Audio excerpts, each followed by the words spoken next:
Thanks for joining us on the John Mendola Show. We are driven by McCarthy Tire and Automotive Centers. Let's talk with Dr. John McDougall from Santa Rosa, California. Really does an incredible job in what he believes. He's written many, many books and has a great practice in what he does. And Dr. McDougall, tell us a little bit about your history growing up, battling a few health challenges to become a doctor, and what you do now currently in Santa Rosa, California. Right now, I'm a 68-year-old grandfather who happens to be in full practice in internal medicine. And I got interested in good food when I was a young doctor back in my 20s. And my interest came out of being a general practitioner, taking care of people who ate different diets. I was on the big island of Hawaii, and I was taking care of first, second, third, and fourth generation Filipinos, Japanese, Chinese, and Koreans. And what I noticed was my first generation patients, those that were born in Japan and China and Korea, the Philippines. First generation patients who learned how to eat rice and vegetables. They were always thin. They were hardworking people. They never had diabetes or rheumatoid arthritis or bowel problems. They were really, really healthy people. And then when these first generation people moved to the big island of Hawaii, they learned a new diet, richer foods. Consequence of eating richer foods, that would mean less rice and more hamburgers and more cheese and more milk and so on, was these kids got fatter and sicker. And eventually, by the time you got to the grandkids, the third generation, they were just as fat and sick as the people in your hometown. And it was all from giving up starch, rice in this case, and instead substituting it for meat, dairy, fish, vegetable oils, eggs, etc., and people get sick. That's why your community is ill. They're suffering from food poisoning, from eating vegetable oils and animal foods. Animal foods, again, being chickens, fishes, cows, pigs, etc. Dr. McDougall, most Americans are overweight or obese. What are the things we should be eating to maintain a healthy body weight and to be healthier overall? Well, there is a diet for human beings. It's plain and simple. I mean, that interpretation of the diet has come over eons of time. It's come through observation. It's come through science. It's come through sporting events. What the human being eats to look best, feel best, live longest is not a mystery. I mean, it's a mystery to the blind people, and there are lots of blind people out there. They're blinded by their dinner plate.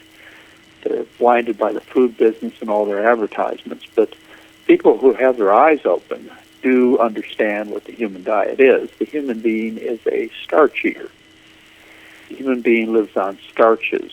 For example, the Aztecs and the Mayans from Central America were known as the people of the corn. People in South America are potato eaters. The people in the Andes, they get most of their calories from potatoes, sometimes quinoa.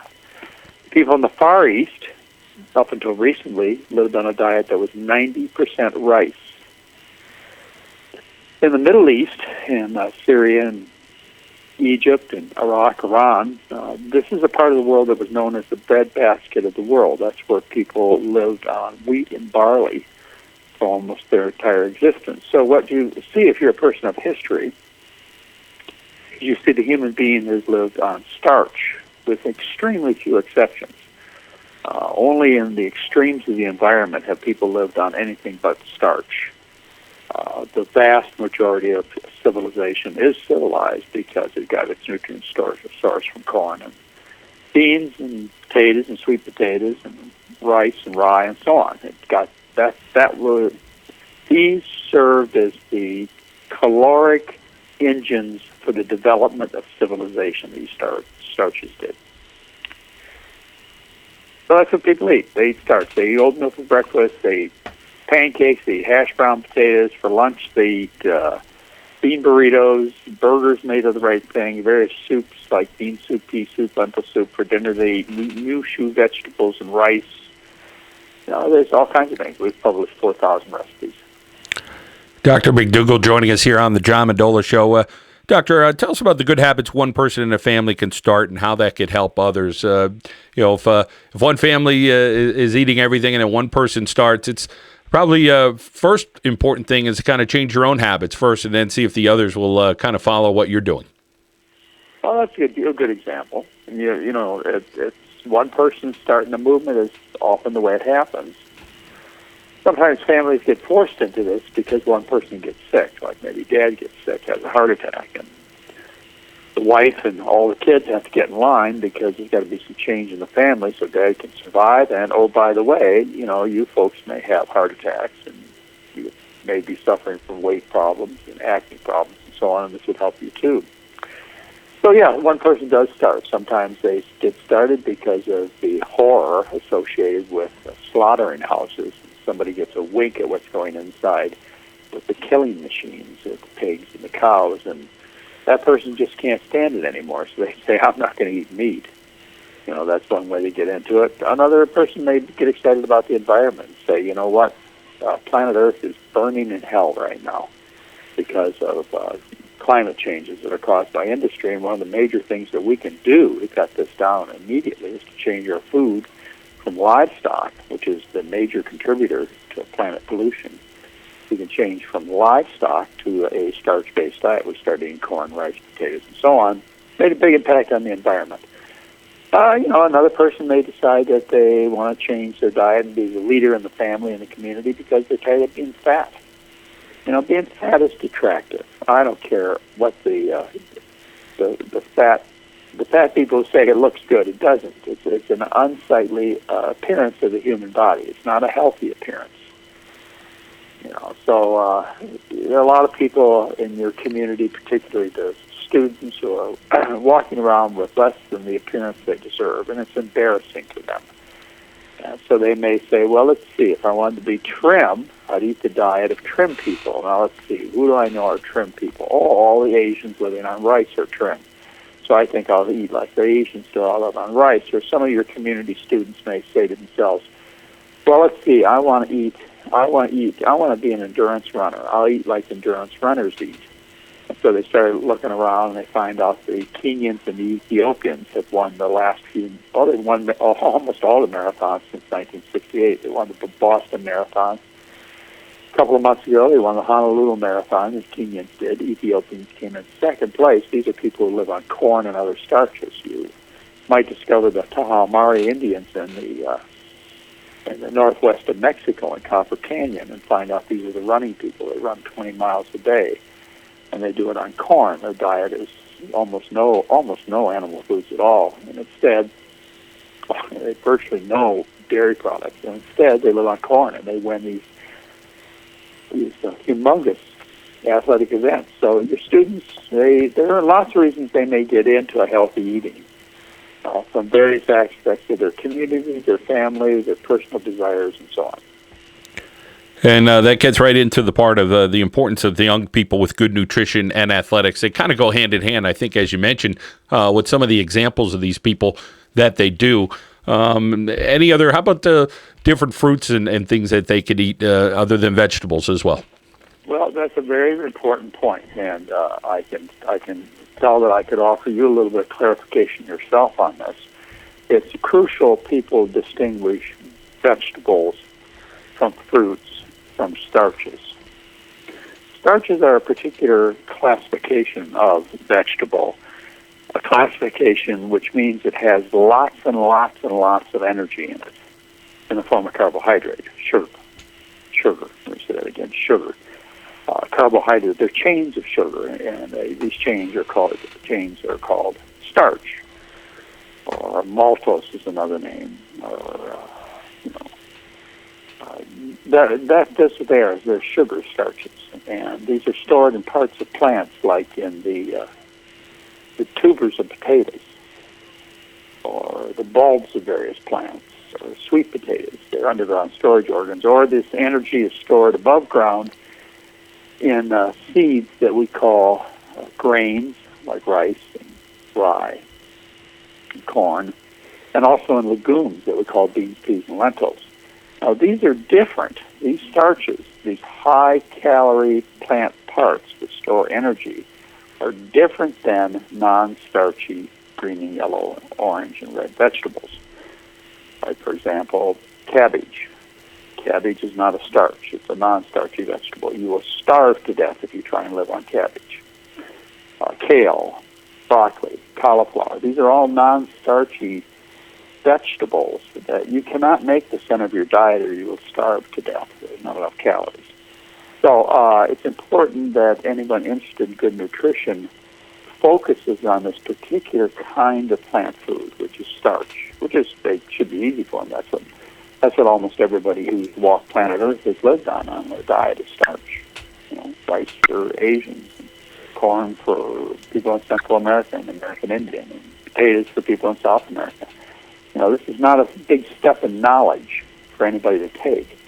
You've got to stop watching the commercials on TV to know that there's anything but steaks and fried chicken available for the human being to eat. But there really is a food that people have eaten. Most people have walked this earth, and that food is starch with some fruits and vegetables. And once in a while, they kill something and eat it. Dr. McDougall, you've surrounded yourself with some great people. Obviously, your family supports what you do, and you have some great doctors you work with. Dr. Doug Lyle works with you as well. Tell us a little about the team there of Dr. McDougall, that you guys all work as a team and put it all together. Yes, I run a clinic in Santa Rosa, California, where usually 50 people at a time come. We lock them up, and I act as their doctor, and I take them off their blood pressure pills and their diabetic pills, and their pain pills quite often, and get them as drug-free as I can, which is often drug-free. And I teach them how to eat a starch-based diet, and we walk them around a little bit, and we try and give them some of the psychological reasons that people behave the way they do. It's not because they're crazy, they're just acting on natural instincts, and that's what Dr. Lyle does. And then we have Jeff Novak, who's a very entertaining dietitian. He teaches. And we have a good team. We have quite a few team members, and people come out well brainwashed and ready to do things differently. Dr. McDougall, I'm sure you have still some long-term goals. You've done a lot, but I'm sure somewhere in your heart you believe it's still not good enough. You're still pushing forward towards the way people should be eating properly and the way they should live their lives. Yeah, I've been at this for 44 years, and yes, I do. I'm still trying, and the reason I'm trying is that I have 7 grandkids, and I think the world is worth saving. I really do. So I just actually got a contract for a new book from one of the big book companies, and I wouldn't write another book. I've written 12 national best-selling books. I wouldn't write another book except for I just want one more chance. I just want to get on stage and call the liars the liars. These are the people who are selling all these operations, all these pharmaceuticals to people, telling them they're going to get healthy by buying these products. This is a lie. I'd like to get up on stage and tell the food manufacturers that they're lying to the public. And I'd like to tell the low-carb gurus, those people who promote diets of mostly meat, to their followers, diets that make people very sick and are bad for planet Earth. I'd like to have one more time to get up on stage and tell them that they're liars. So, I have one more opportunity to do it. Whether it does any good or not, I'll be saying the same thing I've said for 40 years. It's been real hard to get a platform, real hard to get people's attention because they got all the money. All we have is the truth and success on our side. The industry has all the money. Just turn on a TV show or a sports game, and you see who's advertising to the kids and the adults in terms of the food company. It's the garbage. The sirloin burgers from McDonald's and the fried chicken from Kentucky Fried Chicken and the cheese from the dairy industry and the wonderful eggs from the egg industry. I mean, you don't stand a chance. They got all the money. But I got one more book I'm about to sign a deal on. That puts me on big TV shows across the country. Maybe getting in the press and maybe getting from me in front of a couple political leaders. And so I'm going to try one more time. So remember, I'm almost 70 years old. I can't do this again. Well, Dr. John McDougall, you've done a lot, as you said, a great career you've had. I know you're going to keep pushing forward in what you believe and making everybody a little bit healthier one day at a time. So I want to thank you for your time. I appreciate it, and best of luck. Well, thanks. Just to get a few people that have their eyes wide open. Once you get your eyes open, you see things from this point of view. Lots things different. You get hope. You get hope for your family, hope for your family's health, hope for planet Earth. You have to have your eyes open to this point of view. Thanks a lot. And of course, you could visit Dr. John McDougall's website as you see it here on the screen. John McDougall here on the John Mendola Show. We are driven by McCarthy Tire and Automotive Centers.